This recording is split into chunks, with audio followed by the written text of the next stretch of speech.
जी नमस्ते, मैं हूं राकेश और स्वागत है आप सभी का हमारे यूट्यूब चैनल एजुकेशन फायर पे।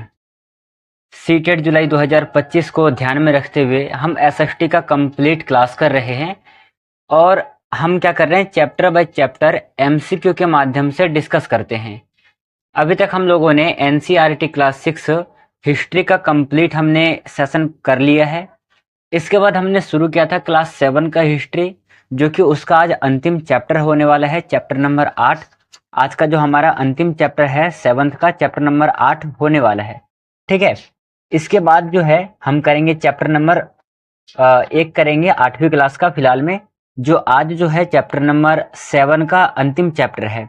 जिसके पास नया एडिशन है एनसीईआरटी का, उसमें ये चैप्टर नंबर 8 शो करेगा, और जिसमें पुराना एडिशन होगा जिसके पास, उसमें चैप्टर नंबर क्या होगा, चैप्टर नंबर 10 होंगे। चैप्टर का नाम क्या हो जाएगा, चैप्टर का नाम है 18वीं शताब्दी में नए राजनीतिक गठन। ठीक है, 18वीं शताब्दी में नए राजनीतिक गठन, ये चैप्टर का नाम है। तो जिन भी भाई बहनों के पास में बुक है वो अपने बुक को ओपन कर लेंगे और देखेंगे कि आपने जो पढ़ा है तो वहां से क्वेश्चन बना है या नहीं बना है, या फिर क्वेश्चन कई बार ऐसा होता है कि हम फ्लो फ्लो में पढ़ते चले आते हैं और हमें समझ में नहीं आता है कि क्वेश्चन कहाँ से पूछा जाता है। तो देखना कहाँ से क्वेश्चन बनाया गया है और जो आप पढ़ कर के आए हो उनमें से कितने आपके सही हैं। अपने साथ साथ स्कोरिंग भी करते रहना कि आज के इस सेशन से आपके कितने क्वेश्चन सही हुए हैं। बाय द वे, चलिए हम पहले क्वेश्चन से शुरू करते हैं आज के इस क्लास को। पहले प्रश्न को सॉल्व करना। देखना यहाँ पर आपका पहला प्रश्न क्या है। सबसे पहला प्रश्न है कि ब्रिटिश ईस्ट इंडिया कंपनी ने अपनी सत्ता स्थापित की थी। बताइएगा, ब्रिटिश ईस्ट इंडिया कंपनी ने अपनी सत्ता कब स्थापित की थी। इसका जवाब आप हमें बताएंगे कि ब्रिटिश ईस्ट इंडिया कंपनी ने अपनी सत्ता कब स्थापित की थी।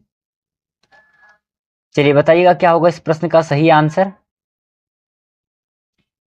पहले प्रश्न का सही आंसर है ऑप्शन नंबर ए, 1757 में ब्रिटिश ईस्ट इंडिया कंपनी ने अपनी सत्ता स्थापित कर ली।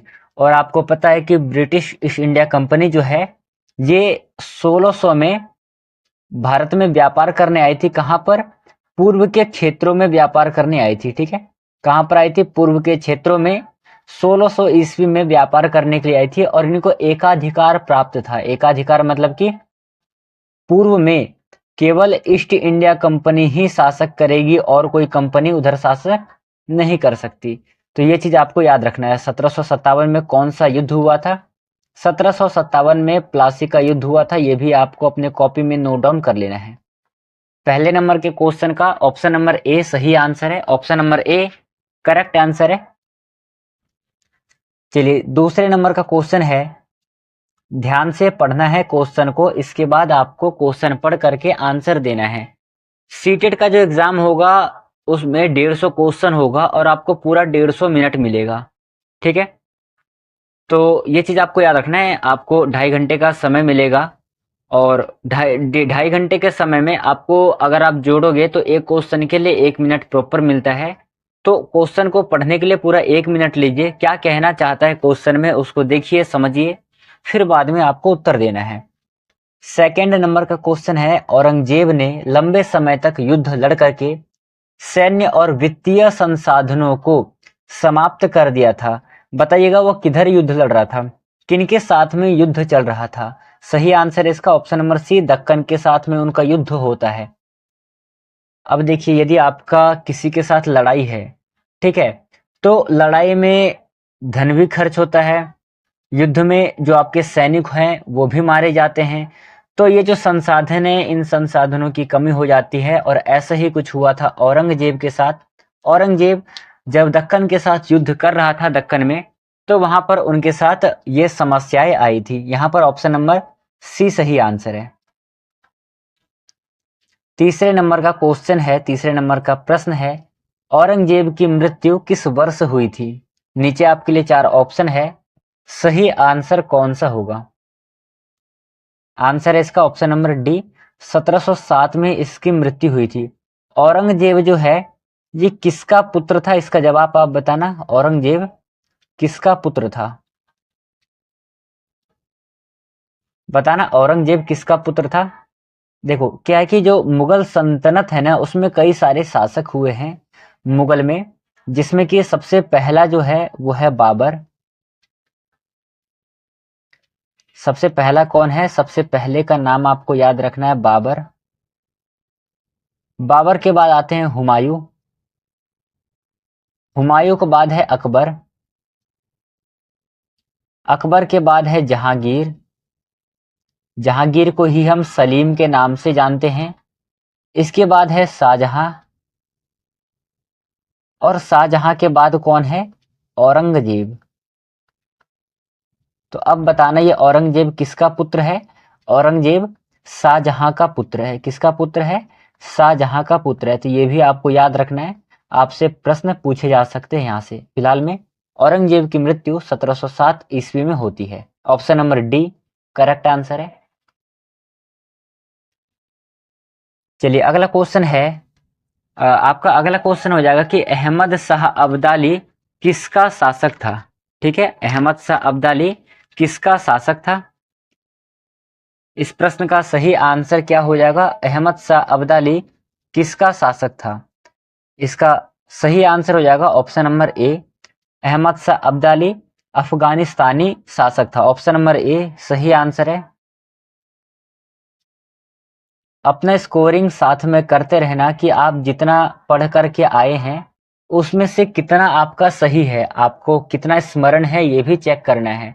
मैं आपसे पहले ही बता देता हूं कि जो चैप्टर मैं कल पढ़ाने वाला रहता हूं एमसीक्यू फॉर्म में, उस चैप्टर को मैं आपको पहले से पढ़ करके आने के लिए कहता हूं। ऐसा क्यों कहता हूं, ताकि जो भी प्रश्न बने ये आपको पता रहना चाहिए कि कहाँ से प्रश्न बना रहा है, कहाँ से प्रश्न बन रहे हैं। ये चीज जब आपको याद रहेगा तो विश्वास करिए यदि आप सीटेट का फॉर्म भर दिए हो तो आपको सीटेट पास करने में कोई भी कठिनाई नहीं होगी।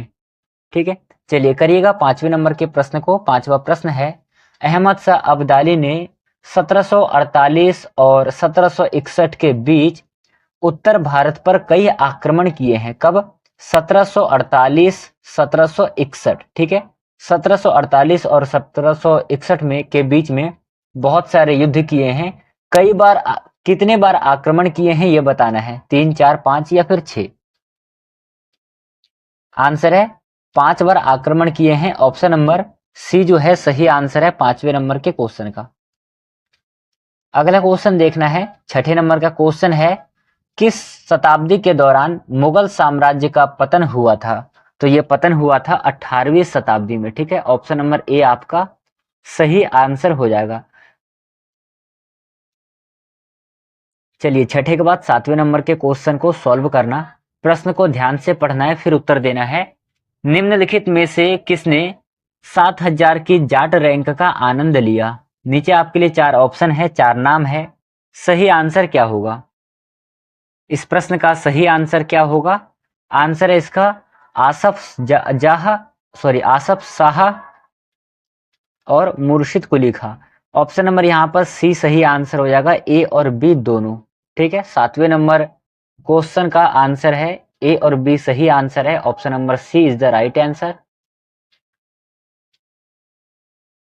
अगला प्रश्न है कि तेलुगु योद्धा प्रमुख कौन थे। तेलुगु योद्धा प्रमुख थे नायक।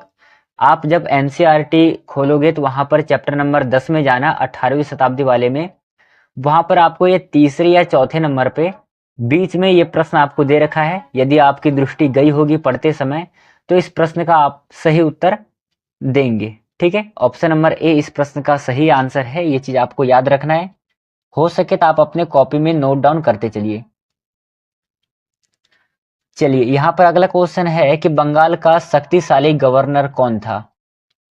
आंसर इस प्रश्न का Murshid Quli Khan. Option number B right answer है। प्यारे साथियों, हम चैप्टर बाय चैप्टर इस चैनल पे डिस्कस करते हैं सीटेट के लिए। आज हम कर रहे हैं चैप्टर 10 कर रहे हैं, और आज जो है ये क्लास 7 का हिस्ट्री का अंतिम क्लास है। ठीक है, क्लास 7 का अंतिम कक्षा है। कल से जो हम करेंगे क्लास 8 का, हम क्या करेंगे, कल हम करेंगे क्लास 8 का हिस्ट्री करेंगे। तो ये हम हिस्ट्री का सेशन प्रारंभ करेंगे। सीटेट के लिए हम क्या पैटर्न फॉलो कर रहे हैं, सबसे पहले हम क्लास 6 का एनसीईआरटी कर रहे हैं, फिर क्लास 7 का, फिर क्लास 8 का। इसके बाद हम शुरू करेंगे क्लास 6 का ज्योग्राफी, फिर क्लास 7 का ज्योग्राफी, फिर क्लास 8 का ज्योग्राफी, फिर इसके बाद हम क्लास 6 का राजनीति विज्ञान, फिर क्लास 7 का, फिर क्लास 8 का। ऐसे ही हम करके तीनों ही बुक का चैप्टर बाय चैप्टर डिस्कस करेंगे। और फिर इसके बाद में जब ये सेशन कंप्लीट हो जाएगा तो हम प्रैक्टिस सेट करेंगे जो भी एग्जाम में पूछे गए थे। हालांकि सीटेट के लिए अभी हमारे पास समय है, तो आप लोग चैप्टर पढ़िए, ध्यान से समझते हुए चलिएगा, ठीक है। जिन लोगों ने चैनल को सब्सक्राइब नहीं किया है वो सब्सक्राइब कर ले, क्योंकि डेली इस चैनल पर आपको प्रतिदिन कक्षाएं चलेगी, तो इसलिए आपके पास सबसे पहले नोटिफिकेशन आए, इसलिए आप लोग सब्सक्राइब कर लीजिए चैनल को और बेल आइकन को प्रेस कर लीजिए। और यदि आपका कोई अन्य साथी है जो कि पढ़ना चाहता है तो उनके पास भी लिंक शेयर कर दें। चलिए अगला क्वेश्चन देखिएगा। अगला प्रश्न है 10वें नंबर का कि जगत सेठ किसके शासन काल में बंगाल में समृद्ध हुआ। उत्तर हो जाएगा इस प्रश्न का option number C, Alivardi Khan के शासन काल में।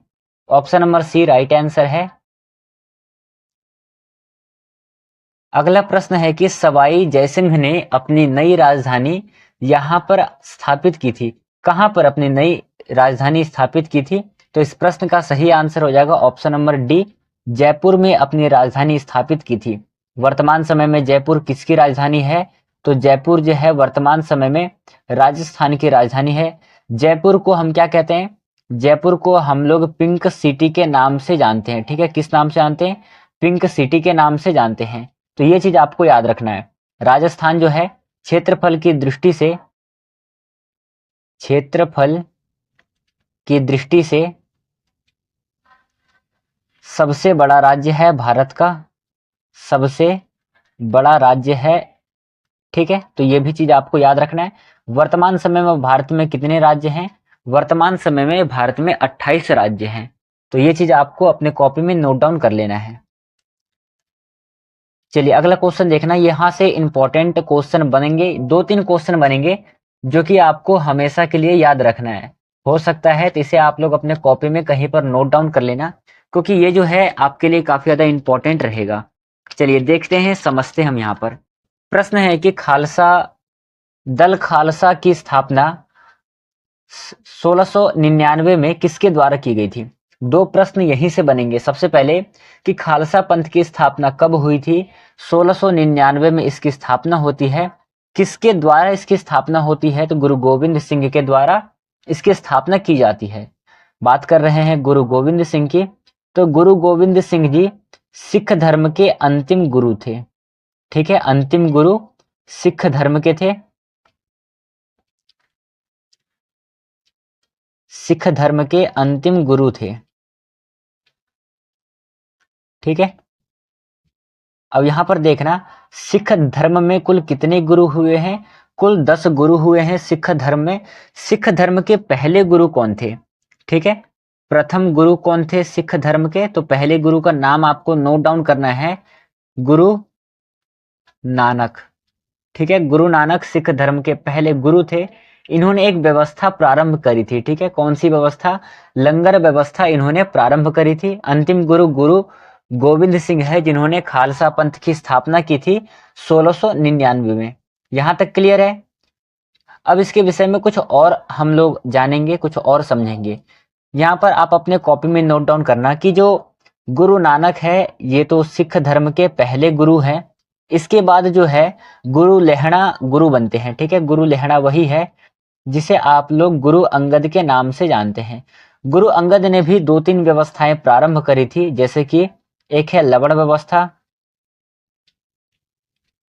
दूसरी जो है जो सिख धर्म की लिपि है गुरुमुखी लिपि, उसके ये जनक माने जाते हैं। कौन? गुरुमुखी लिपि के जनक माने जाते हैं गुरु अंगद।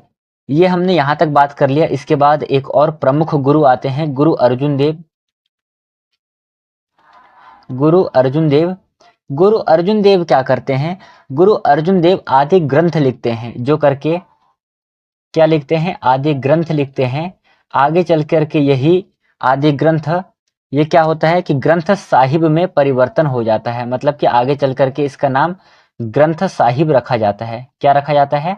ग्रंथ साहिब रखा जाता है। आपको एक चीज याद रखना है, गुरु अर्जुन देव को जहांगीर ने फांसी की सजा सुनाई थी। कब सुनाई थी? 1606 ईस्वी में फांसी की सजा सुना दी गई थी, और इसके बाद जाकर के 1699 में खालसा पंथ की स्थापना होती है। खालसा पंथ की स्थापना करते हैं कौन? Guru Gobind Singh. Option number C इस प्रश्न का सही आंसर है। और इससे जुड़ी हुई जो भी और इंपॉर्टेंट बातें हैं उसे आप अपने कॉपी में एक जगह नोट डाउन कर लेना, क्योंकि ये जो है यहां से कुछ भी आपसे पूछा जा सकता है, सभी आपके लिए इंपॉर्टेंट है। चलिए अगला प्रश्न करना। अगला प्रश्न है कि सिखों के छोटे राजनीतिक समूहों को क्या कहा जाता है? 13 नंबर के क्वेश्चन का सही आंसर होगा मिल्स कहा जाता है। ऑप्शन नंबर बी सही आंसर है इस प्रश्न की। अभी मैंने आपको बताया खालसा पंथ की स्थापना किसने करी थी? तो गुरु गोविंद सिंह ने करी थी।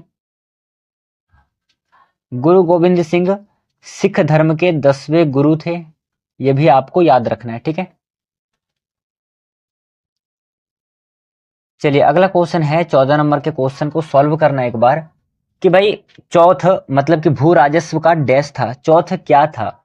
चौथ था कि जो भी किसानों ने फसल उगाई है उनका 20% इनको कर के रूप में दिया जाता था, ठीक है। तो चौथ भू राजस्व का 20वां हिस्सा था। यह भी आपको अपने कॉपी में नोट डाउन कर लेना है। अगला प्रश्न है कि मराठा साम्राज्य का संस्थापक कौन था? आप इससे रूबरू परिचित है कि मराठा साम्राज्य के संस्थापक कौन है?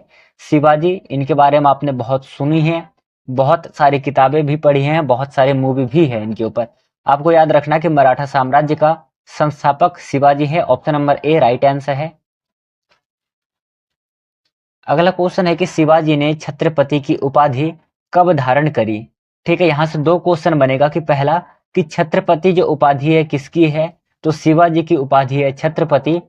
इन्होंने छत्रपति शिवाजी ने जो छत्रपति है इसकी उपाधि धारण कब की थी? उनकी उपाधि धारण की थी 1762 ईस्वी में। ऑप्शन नंबर डी सही आंसर है इस प्रश्न का। चलिए करते हैं अगला क्वेश्चन। अगला प्रश्न है कि मराठों द्वारा लगाया गया कर क्या कहलाता था? देखिए प्राचीन समय में जो भी शासक थे अपने राज्य को चलाने के लिए भाई उनको सैनिक की आवश्यकता पड़ती थी, उनके पास धन दौलत होना चाहिए। अब ये जो धन है वो कहाँ से आएगा? तो लोगों से कर के रूप में लिया जाता था, टैक्स के रूप में लिया जाता था।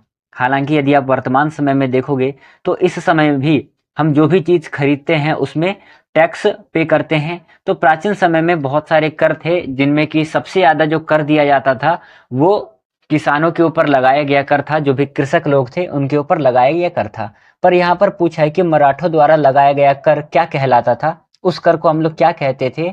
तो सरदेशमुखी। ऑप्शन नंबर बी सही आंसर होगा इस प्रश्न का। अगला प्रश्न क्या है, 18वें नंबर का क्वेश्चन है कि किसके नेतृत्व में भरतपुर एक मजबूत जाट राज्य के रूप में उभरा? मोस्ट इंपॉर्टेंट क्वेश्चन है और इस प्रश्न का सही आंसर है ऑप्शन नंबर बी। राजा सूरजमल के शासनकाल में जो भरतपुर है वो मजबूत जाट राज्य के रूप में उभरा था। ऑप्शन नंबर बी सही आंसर है। अगला प्रश्न है, कुणबी डैश थे? कुणबी एक योद्धा थे, पर क्या वो किसान योद्धा थे, मराठा योद्धा थे, मराठा किसान योद्धा थे, या फिर वो पुजारी थे? पुजारी तो होगा नहीं, क्योंकि मैंने अभी आपसे बताया है कि कुणबी कौन थे। कुणबी एक योद्धा थे, और किस प्रकार के योद्धा थे? वह एक मराठा कृषक मतलब कि किसान योद्धा थे। ऑप्शन नंबर सी सही आंसर है। अगला प्रश्न है कि भारत का कौन सा भाग किसान और जमींदारी विद्रोह से जुड़ा था? ए बी सी डी करके चार ऑप्शन है, करेक्ट आंसर कौन सा होगा? आंसर है ऑप्शन नंबर बी उत्तरी और दक्षिणी भाग। यदि आप भारत में मैप बनाओगे तो इस कुछ आइस क्यूब सा बनेगा। इसमें जो ऊपर वाला भाग है ये नॉर्थ है, उत्तर है, नीचे वाला साउथ है, आपके जो बाएं हाथ पे है वो है आपका ईस्ट, और जो आपके दाएं हैंड पे है वो है वेस्ट।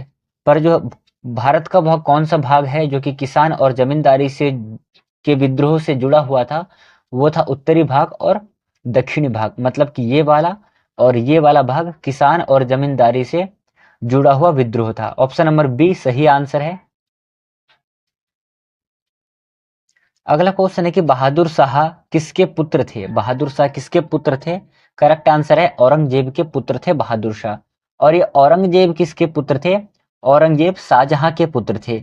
अकबर जो है, अकबर के समय में पानीपत का प्रथम बैटल होता है, ठीक है, पानीपत का प्रथम युद्ध। कोई बताएगा कमेंट करके पानीपत का प्रथम युद्ध कब हुआ था? पानीपत का प्रथम युद्ध होता है 1526 में बाबर और इब्राहिम लोदी के बीच में। यहाँ पर बाबर विजयी होते हैं। इसके बाद जो अकबर है, अकबर किसका बेटा था? आपको याद रखना है, अकबर जो था हुमायूं का बेटा था, हुमायूं का पुत्र था, ठीक है। ये अपने शासनकाल में हल्दी घाटी के युद्ध लड़ते हैं, ये भी आपको याद रखना है। फिलहाल में इस प्रश्न का आंसर होगा ऑप्शन नंबर डी। अगला प्रश्न है कि सूरजमल डैश के नेता थे? अभी मैंने आपको बताया था कि इनके शासनकाल में जो जाट हैं वो सबसे ज्यादा शक्तिशाली होते हैं, तो सूरजमल जाट नेता थे। ऑप्शन नंबर ए सही आंसर है। अगला प्रश्न है कि इजारदार कौन थे? राजस्व, किसान, योद्धा, कर संग्रहकर्ता और किसान। नीचे आपके लिए 4 ऑप्शन दिए हुए हैं, करेक्ट आंसर कौन सा होगा? प्यारे साथियों, आपको याद रखना है कि इजारदार कौन थे? राजस्व किसान थे। ऑप्शन नंबर ए इस प्रश्न का सही आंसर है। ये चीज आपको अपने कॉपी में नोट डाउन कर लेना है। चलिए अगला प्रश्न देखिएगा, नादिर शाह डैश का शासक था? भाई नादिर शाह जो है, नीचे दिए गए 4 ऑप्शन है, इन चारों में से कहाँ का ये शासक था? आंसर है आपका ऑप्शन नंबर ए ईरान का शासक था। Option number A is the right answer है। ये चीज आपको अपने कॉपी में नोट डाउन कर लेना है। चलिए ये आपके लिए बहुत ज्यादा इंपॉर्टेंट क्वेश्चन है, अवध के संस्थापक कौन थे? मोस्ट इंपॉर्टेंट क्वेश्चन है, अवध के संस्थापक कौन थे? ये नीचे आपके लिए ए बी सी डी करके 4 ऑप्शन है, सही आंसर कौन सा होगा? अवध के संस्थापक कौन थे? आंसर है आपका ऑप्शन नंबर ए। कौन थे अवध के संस्थापक? अवध के संस्थापक थे सआदत खान। ये चीज आपको ध्यान में रखना है। चलिए अगला क्वेश्चन है कि मुगलों ने अपने प्रांतों पर नियंत्रण हेतु किसे नियुक्त किया था? तो याद रखना है कि मुगलों ने अपने प्रांतों पर नियंत्रण हेतु सूबेदार को नियुक्त किया था, फौजदार को भी नियुक्त किया था और दीवान को भी नियुक्त किया था। ऑप्शन नंबर डी इस प्रश्न का सही आंसर है। चलिए आज का अगला और अंतिम क्वेश्चन है। देखिए प्यारे साथियों, अभी तक आप लोगों ने चैनल को सब्सक्राइब नहीं किया है तो सब्सक्राइब कर ले, और ये क्लास आपको कैसा लगा इसका जवाब आप हम लोग कमेंट सेशन में बताएंगे। क्योंकि देखिए यदि आप लोग सब्सक्राइब करते हो चैनल को तो जो भी आगे आने वाली क्लास है उसका नोटिफिकेशन सबसे पहले आप तक पहुंचेगा और सबसे पहले उस वीडियो का लाभ आप उठा सकते हो। इसलिए जिन भाई बहनों ने चैनल को सब्सक्राइब नहीं किया है सब्सक्राइब कर ले। और ये जो क्वेश्चन है 30वें नंबर का, कि रणजीत सिंह से पहले सिख मिसलों की कुल कितनी संख्या थी? इसका जवाब आप लोग हमें कमेंट बॉक्स में बताएंगे। देखिए मैं आपको ये होमवर्क के रूप में देता हूं कि इस प्रश्न का आपको आंसर देना है, ठीक है। आपको यूट्यूब के कमेंट बॉक्स में आपको इस प्रश्न का आंसर देना है। कितने लोग आंसर देंगे इसके लिए मैं वेट करूंगा, क्योंकि मैं आपको होमवर्क के रूप में एक अंतिम वाला क्वेश्चन देता ही हूं, इसलिए ये चीज आपको याद रखना है। फिलहाल में आज हमारा एनसीईआरटी क्लास 6 हिस्ट्री का, ठीक है, सॉरी क्लास 7th का जो हिस्ट्री था ये एंड होता है, ये समाप्त होता है। कल से हम क्या करेंगे? कल हम क्या करेंगे? कल के सेशन में हम क्लास 8 का, ठीक है, हिस्ट्री क्लास 8 का क्या करेंगे? हम चैप्टर नंबर 1 करेंगे, चैप्टर नंबर 1 करेंगे। तो जो भी आज के इस क्लास को देख रहे हैं यदि आपको अच्छा लगा तो कमेंट सेशन में रिप्लाई कर दीजिएगा। और कल हम शाम 7 बजे, डेली हम शाम 7 बजे क्या करते हैं, चैप्टर बाय चैप्टर डिस्कस करते हैं एनसीईआरटी क्लासेस को लेकर के। तो हम कल करेंगे एनसीईआरटी क्लास 8 का चैप्टर नंबर 1 डिस्कस करेंगे। सबसे पहले आप पढ़ करके आएंगे, यदि आप पढ़ करके आओगे तो आपको समझ में आएगा कि ये प्रश्न कहाँ से बनाए जाते हैं, कहाँ से प्रश्न बनते हैं, ठीक है। चलिए इन बातों को ध्यान में रखिएगा। करते हैं समाप्त आज के इस क्लास को। मिलेंगे हम कल के सेशन में चैप्टर नंबर 1 के साथ एनसीईआरटी क्लास 8 का। कल पढ़ करके तैयार होकर के आएंगे। तब तक के लिए धन्यवाद। जय हिंद साथियों, मिलेंगे कल के सेशन में।